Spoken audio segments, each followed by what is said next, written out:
سلام کربلای سیب. سلام. بخیر خیر سلامت. خیرات دارین؟ زنده باشی، بخیر باشی. کربلای سیب امروز مراسم افتتاحیه شبکه آبرسانی بود توسط خیرین برای اهالی منطقه گلکوس جور شده بود.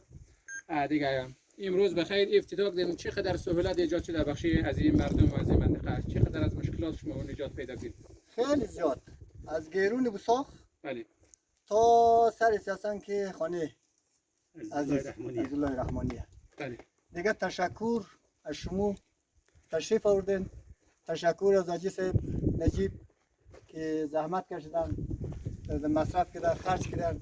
تشکر از همه برادران، دوستا، قوما تشریف آوردن.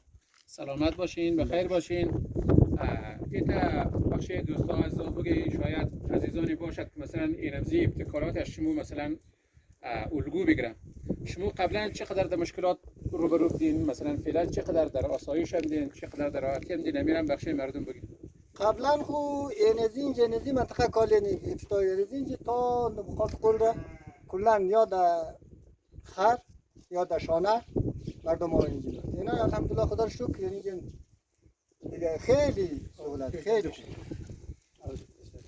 امی شیر مثلا نیره داخل خانم مثلا نلکشی میتونیم؟ نه داخل خانه هم نلکشیدن. خیلی کسان نلکشیدن.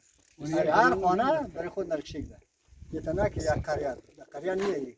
آقای رحمانی شما چه پیام دارین بخش دوستا از مو یعنی پیام داره که تشکر نی از او برادرایی که در اونجا برز مو کمک مونن، بالخصوص آقای حاجی نجیب الله حیدری و همکارایش چیزی برادرانی که برز مو کمک مونن. مو در تکلیف بودی به قول آقای قاسمی در شانه و در خر از کجای خانه از مو کجایه سر سیاسنگه این تمی عادی نایزری رو برادرها بلده قومای مو در خر و شانه و مو برده یعنی حالی کلن شرای او از دولت سر از این خیرین در خانه‌های ازمو یا بسیار در آگوی زیادی.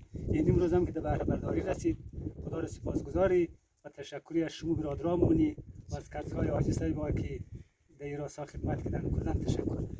خب آقای رحمانی گفته میتونه که تا حالا چقدر مثلا کارایهای عامل منفعه مثل شبکه آبرسانی یا کدام ساخت ساز دیگه از طریق مسافرین و خیرین در منطقه گلکوس صورت گرفته؟ بله محترم، از طرف خیرین او شبکه که او طرف بیوم تاون آباد مکتب زیارت از طرف همین خیرین شده بالخصوص حاجی نجیب الله حیدری و مکتب گلکو از طرف از این خیرین شده. سوم میشم یعنی یک طرف از این خیرین شده. چهارم میشم سرگرم خیلی مصرف های آقای حسینی در راستا بوده. یعنی از طرف خیرین برسیم کمک شده.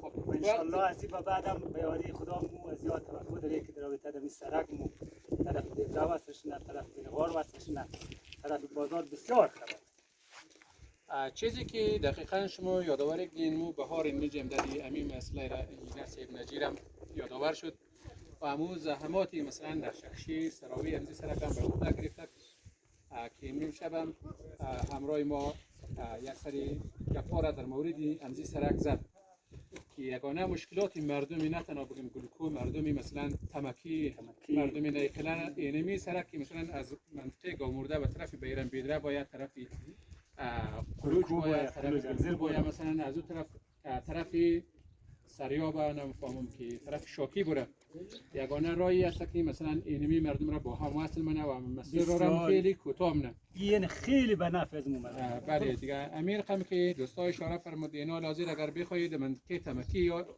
سفر داشته باشه یا مردم تمکی سفر داشته باشه به گلکو باید بره بازار قرباغ یا از بازار قرباغ دوباره حرکت کنه طرف زردالو و تمکی به خاطر که این راههای سابقه که ما امروز سه برابر تخریب کردن موتور خیلی به سختی ما بسیار سختی یعنی میرم موضوع خواهش داره که نمیار یک دیگه وصلش نه دیگه مو آگوی زوی. بسیار خوب سلامت باشه بخیر باشه آقای رحمانی. اگر دوستا و عزیزا در قدم اول خو آدم باید بگم شروع باید موکنی تا دیگه کمک کنه اگر هم تامل هزار مثلا ایت مردم خود منطقه کمک و همکاری در این راستا خواهد کرد یا بله اگر خیرین هم از اون طرف کمک شونه برادرایی که در اینجا بسیار آرزو داره یک شروع کار اول شونه دیگه ان شاء الله کلا کمک با این اینا یک بنا جمع شدید